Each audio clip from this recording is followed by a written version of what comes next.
भगवान नारायण से कहा ब्रह्मा जी ने कि मैं आपका पुत्र हूं, पर हे नारायण आपके पिता का नाम क्या है? भगवान विष्णु ने कहा मेरे पिता शिव हैं, शंकर। शिव महापुराण में लिखा है, लिंग पुराण के अंतर्गत वर्णन आता है, नर्मदा पुराण में वर्णन आता है, शंकर भगवान ने अपनी जंगा और हस्त कमल पर अमृत का छींटा दिया था। जब देवता अमृत भाग लेकर आए थे तो वो अमृत का छींटा दिया, और ये अमृत कोई एक बार प्रकट नहीं हुआ है, ये अमृत कई बार प्रकट हुआ। उस अमृत के छींटे से उतार कर एक पुरुष की उत्पत्ति हुई थी, वो भगवान विष्णु थे। ये शिव महापुराण में लिखा है। भगवान विष्णु ने अपने शरीर पर जल का सींचन करा था, चारों तरफ जल जल कर दिया था, उस पर आयन करने के कारण भगवान का नाम नारायण पड़ गया। ये शिव महापुराण कहते हैं। तो भगवान विष्णु ने कहा मेरे पिता शंकर, भगवान शिव। आपके पिता शंकर? हाँ। शिव कैसे हैं? भगवान विष्णु ने कहा ये सामने पर्वत है, अपन इसको घुमाते हैं, प्रकट करते हैं शंकर भगवान को। दोनों ने मिलकर जो पर्वत को घुमाना प्रारंभ करा, उसमें से एक लिंगायत आकृति प्रकट हो गई। जैसे ही लिंगायत आकृति प्रकट हुई, भगवान शंकर के सामने, जैसे ही भगवान विष्णु के सामने लिंग प्रकट हुआ, लिंग प्रकट होते से ही भगवान शंकर ने कह दिया नारायण मैं सामने प्रकट हो गया हूं, मांगो तुम्हें क्या चाहिए। भगवान विष्णु कहते हैं मैंने मांगने के लिए आपको प्रकट नहीं करा, मैंने तो केवल आपको नमन करने के लिए ब्रह्मा जी को आपका स्वरूप दिखाना था कि मेरा पिता कैसा है, उसको बताना था, इसलिए प्रकट किया। अच्छा, हाँ।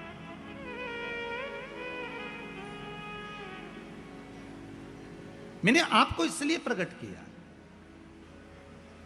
भगवान ब्रह्मा जी के मन में भाव उत्पन्न नहीं हुआ। भगवान ब्रह्मदेव ने कहा अगर ये शंकर भगवान का जो शिवलिंग है, भगवान का जो स्वरूप है, इनके चरण कहां है, इनका सिर कहां है? जिस शिवलिंग पर आप पानी चढ़ाते हो उसका चरण कहां पर है? ढूंढा कभी आपने? जिस शिवलिंग पर आप जल चढ़ाते हो उसका सिर कहां पर है? ढूंढा कभी आपने? इस शिवलिंग का चरण कहां है, इस शिवलिंग का सिर कहां पर है, पता करो जरा। भगवान ब्रह्मा जी ने कहा नारायण मुझे बताओ इनका सिर कहां है, इनका चरण कहां है, भगवान शंकर का स्वरूप कहां है? भगवान कहने लगे, विष्णु जी बोले, नारायण बोले आप बताओ क्या करना है। भगवान ब्रह्मा जी ने कहा एक काम करो, मैं जाता हूं शिवलिंग के सिर पर, आप जाइए शिवलिंग के चरण पर। पता करना है कि भगवान शंकर के चरण कहां हैं और सिर कहां है। भगवान विष्णु ने मना करा, मैं जानता हूं चरण नहीं मिलेंगे, ना सिर मिलेगा ना चरण मिलेंगे, पर नहीं माने, चले गए, जाते गए, जाते गए, जाते गए। भगवान नारायण पाताल में जाते गए और भगवान ब्रह्मा आकाश में जाते गए। शिवलिंग बढ़ता चले गया, ब्रह्मा जी को शिवलिंग का छोर नहीं मिला। अंत में ब्रह्मा जी हार गए। सामने केतकी का पुष्प मिला, केतकी के फूल को ब्रह्मा जी ने उठा लिया। उठाकर ब्रह्मदेव ने बोला एक केतकी के फूल पुष्प तुम मेरे साथ नीचे चलो, भगवान विष्णु के सामने जाकर कह देना ब्रह्मा जी को भगवान शंकर का सिर मिल गया। केतकी का फूल बोला मैं काय को झूठ बोलूं। व्यक्ति झूठ जब बोलता है जब उसका कोई फायदा होता है, और एक झूठ अगर व्यक्ति ने बोल लिया तो उसको फिर झूठ पर झूठ बोलना पड़ता है। जैसे बटन लग, जम के तो बोलो राम नाम सत्य है, सत्य को जीवन में उतारने का प्रयास करिए। सबसे ज्यादा प्रिय शंकर जी को सत्य, गुरु जी सत्य बोलिए, सत्य है। केतकी के फूल ने कहा मेरा भला क्या होगा अगर मैं झूठ बोलूंगा तो। भगवान ब्रह्मा जी ने कहा सारे देवताओं पर तुझे चढ़वाऊंगा, सुगंधित बनाकर रखूंगा, चल। केतकी मान गई। आगे चले तो सामने से गौ माता निकल कर जा रही थी। गाय को देखा, ब्रह्मा जी ने कहा गौ माता रुको तो, इधर आओ। गौ माता आई। ब्रह्मा क्या बात है? गौ माता जी ने कहा, ब्रह्मा जी बोले तुम हमारे साथ चलकर नीचे एक बार भगवान विष्णु के सामने कह दो कि ब्रह्मा जी को सिर मिल गया, शिवलिंग का सिर मिल गया ब्रह्मा जी को, आप चलकर कह दो। गौ माता ने कहा मेरा फायदा क्या है? ब्रह्मा जी बोले घर में सबसे पहली रोटी बनेगी तो तुम्हारे को ही दी जाएगी। व्यक्ति का फायदा होता है तब वो झूठ बोलता है। गौ माता ने झूठ कह दिया, ठीक है चलो। ब्रह्मा जी नीचे आए। भगवान विष्णु ने पूछा, ब्रह्मदेव आपको भगवान शंकर का सिर मिल गया? ब्रह्मा जी बोले, नारायण पहले आप बताओ कि आपको भगवान के चरण मिल गए? भगवान विष्णु ने पहला ही शब्द सत्य का बोल दिया कि मुझे शंकर भगवान के चरण नहीं मिले। अब एक बार सत्य बोल दिया तो फिर झूठ बोलने की बात ही नहीं। जिस दिन शंकर भगवान ने भगवान ब्रह्मा के सामने, शिव जी के सामने सत्य बोला था, उस दिन से भगवान विष्णु का नाम सत्यनारायण पड़ गया। क्या नाम पड़ा? सत्यनारायण। अब पूछोगे गुरुजी ये कथा कहाँ से ली है कि भगवान विष्णु का नाम सत्यनारायण पड़ा? तो स्कंद पुराण में सत्यनारायण जी की कथा को निकालना, उसमें लिखा है भगवान नारायण ने एक बार सत्य कहा था भगवान शंकर जी के सामने कि मुझे चरण नहीं मिला, तो भगवान विष्णु का नाम सत्यनारायण पड़ गया। अब भगवान विष्णु ने कहा, ब्रह्मदेव आपको शंकर भगवान का सिर मिल गया? ब्रह्मा जी बोले, हाँ मिल गया। ना मानो तो केतकी के फूल से पूछो। जब तुम सत्य बोल रहे हो तो प्रमाण देने की जरूरत क्या? सत्य को प्रमाण चाहिए क्या? नहीं। प्रमाण किसको चाहिए? असत्य को। असत्य को प्रमाण।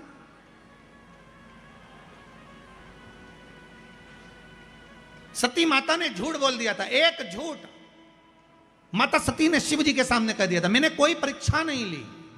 शंकर जी जान गए ये परिवार तोड़ देगी। परिवार कब टूटता है? अच्छे अच्छे संबंध कब खत्म हो जाते हैं? व्यक्ति के सारे अच्छी मित्रता, संबंध, प्रेम कब खत्म हो जाता है? जब व्यक्ति झूठ बोल जाता है, असत्य बोलना।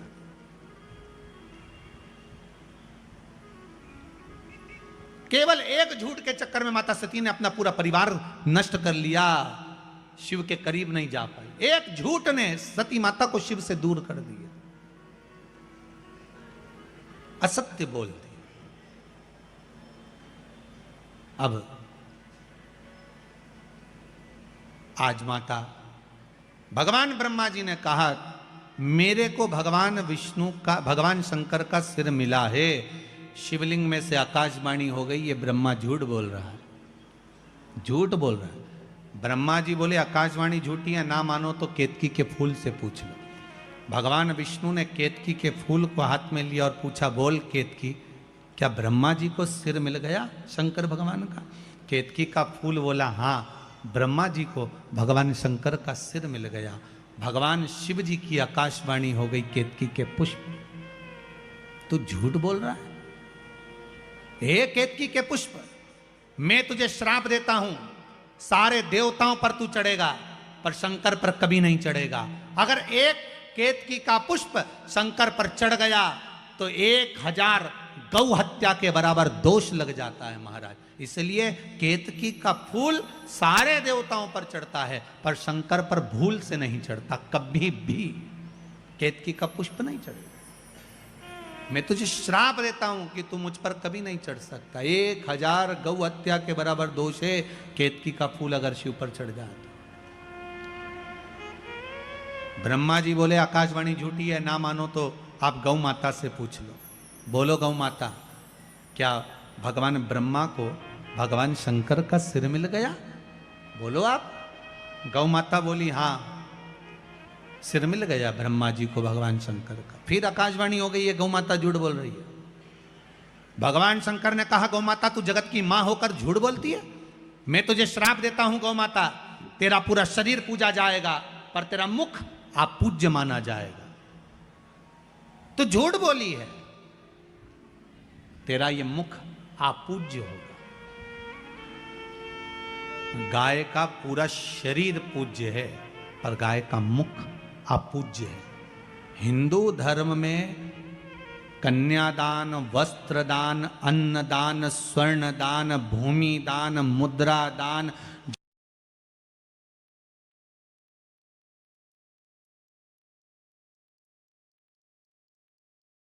पकड़ कर करना पड़ता है। गाय के आगे से कभी गौदान। मेरी प्रीत ना टूटेगी भोले बाबा से, मेरी प्रीत नीत ना टूटेगी। जो गाय के पीछे से पूंछ पकड़ कर करना पड़ता है। हिंदू धर्म में सारी परिक्रमा आगे से, पीपल की परिक्रमा आगे से, मंदिर की परिक्रमा आगे से, माता पिता की परिक्रमा आगे से, गुरुजन की परिक्रमा आगे से, तीर्थ की परिक्रमा आगे से। पर हिंदू धर्म में एक परिक्रमा ऐसी है जो पीछे से चालू होकर पीछे विराम होती है, वो गौ माता की परिक्रमा है। गाय की पूंछ से चालू होकर पूंछ पर विराम होती है, क्योंकि इसने झूठ बोल दिया। और केवल एक बार झूठ नहीं बोला है गौ माता ने, 2 बार बोला। राम जी जब बन गए, राजस्थान साइड में कभी गए होगे, मारवाड़ में कभी गए होगे, तो आप लोगों ने ध्यान दिया होगा, घर के बाहर पत्थर का इतना बड़ा कुंडा रखा रहता था। उस कुंडे में भोजन ले जाके डालते थे, गाय उसे खाती थी। घर के पात्र को झूठा नहीं करने देते थे, घर के पात्र को झूठा नहीं करने देते थे, क्योंकि वो पात्र अगर गौ माता झूठा कर देती थी, फिर उसमें गंगा जल भर कर रखो, 7 बार अग्नि में तपाओ, फिर 3 बार गंगा जल भर कर रखो, तब वो पात्र घर में कार्य लेते थे, पर भगवान की सेवा में नहीं जाता था, क्योंकि झूठ बोली है, झूठ बोला है।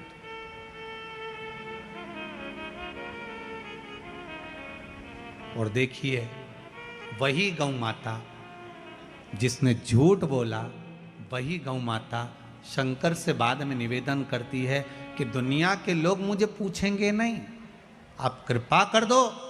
शंकर भगवान ने कहा, तू क्यों चिंता करती है गौ माता, भले तू झूठ बोल ली, पर मैं शिव हूं, मेरे को लोग ओघड़ी कहते हैं, चिंता मत कर, मेरा एक जन्म तेरे गर्भ से होगा। गौ माता, तेरे गर्भ से जन्म लूंगा, तू क्यों चिंता करती है। और आप सबने कथा सुनी होगी, गौ माता जब अपने पुत्र मनोरथ को दूध पिला रही थी, गाय जब अपने बेटे मनोरथ को दूध पिला रही थी, तो कामधेनु गाय जब दूध पिला रही अपने पुत्र मनोरथ को, तो वो दूध का फेन उड़ गया था, उड़कर वो शंकर भगवान के ऊपर चले गया था। शिव जी के ऊपर जैसे ही गाय के दूध का फेन गया, झूठा फेन चले गया, जाते से ही शंकर भगवान उठकर खड़े हो गए। गौ माता को लगा कि भोलेनाथ मेरे पुत्र को मार देंगे। शंकर जी ने इशारा करा, गौ माता ने मुख को खोला और तेज श्वास ली। श्वास लेते से ही शंकर भगवान को गाय निगल गई। शिव जी गौ माता के पेट में जाकर बैठ गए। 7 रात्रि तक भगवान शंकर गौ माता के पेट में बैठे रहे। अब जरा ध्यान दीजिएगा, जिस गौ माता के पेट में शिव बैठे हैं, उस गौ माता के पेट में आप लोग जो भोजन पॉलीथीन में डालकर बाहर पटक देते हो, गाय वो खा जाती है, और वो पॉलीथीन गाय के पेट में जाती है, वो कैंसर बना देती है। जरा विचार करिए, गौ माता को कितना कष्ट होता होगा, कितना। तो 7 रात्रि तक भोलेनाथ माता गौ माता के उदर में बैठे रहे, पेट में बैठे रहे। जब गाय के पेट में मेरा भोलेनाथ बैठा रहा, हाहाकार मच गया, शिव कहाँ गए ढूंढने के लिए प्रयास करा गया। अथक प्रयास माता पार्वती जी ने करा, तब मालूम पड़ा कि गौ माता निगल गई शिव जी को। तब गौ माता से प्रार्थना करी गई, और गाय से प्रार्थना कर कर गौ माता के उदर से भगवान शंकर को प्रकट करा गया। गौ माता ने कहा, मेरा पुत्र नंदी बनकर आप प्रकट हो, और शिव जी नंदी ध्वज बनकर प्रकट होते हैं, स्वयं नंदीश्वर बनकर। कोई साधारण है? गौ माता पूज्य बना दिया वापिस मेरे शिव, वापिस पूज्य बना दिया। शंकर है ही ऐसा, मेरा ओगड़दानी, मेरा शिव है ही ऐसा।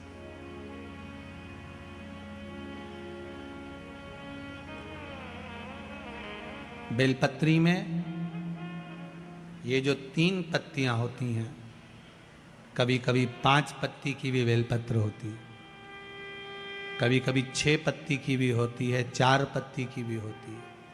उस बेलपत्र का बड़ा महत्व होता है महाराज जी। 4 पत्ती की अगर बेलपत्र मिल जाए तो महाराज, जो लकवे वाला शरीर होता है, जिसके शरीर में लकवा लग जाता है, उस लकवे के शरीर वाले के लिए 4 पत्ती की बेलपत्र शंकर भगवान पर समर्पित कर कर अवधूतेश्वर महादेव के नाम से 7 लोटा पानी, 7 कलश, पीले चंदन का जल शिव जी को चढ़ाया जाता है। 4 पत्ती की बेलपत्र को वापस उठा कर लाते हैं, उसको धोकर जो लकवे का शरीर वाला मरीज होता है, धीरे धीरे उसको चूर कर उस बेलपत्र को खिलाना प्रारंभ कर देते हैं। धीरे धीरे शरीर उसका काम करने लगता है। जिसको लकवा लगा हो वो प्रयोग कर सकता है। इसी बेलपत्र की जो नीचे की 2 पत्तियां होती हैं, इन 2 पत्ती के लिए पहले भी वर्णन करा, इन पत्र में भी है।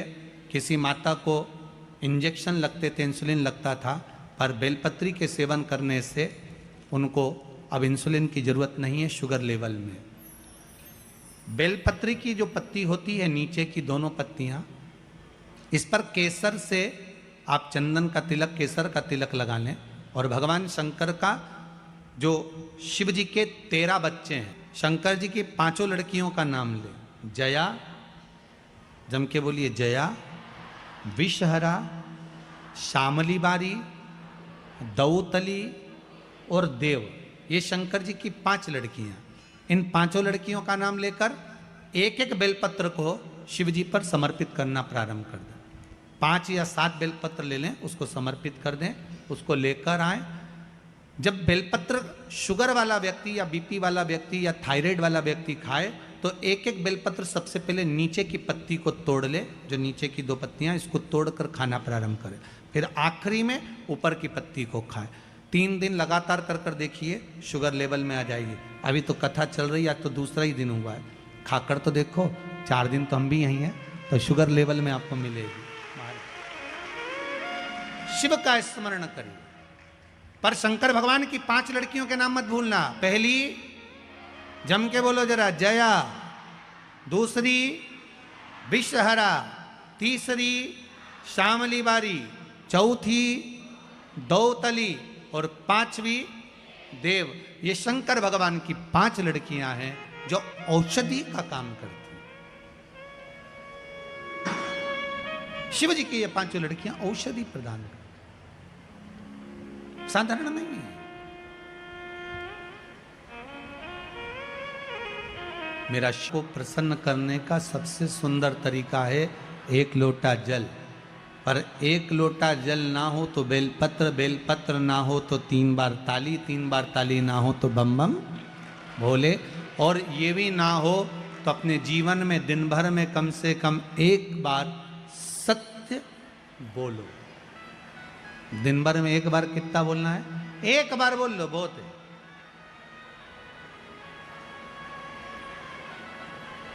जीवन का सबसे ज्यादा सुख सत्य बोलने में प्रकट हो जाएगा। सत्यम शिवम सुंदरम। सत्य प्रिय है मेरे भोलेनाथ। हर हर महा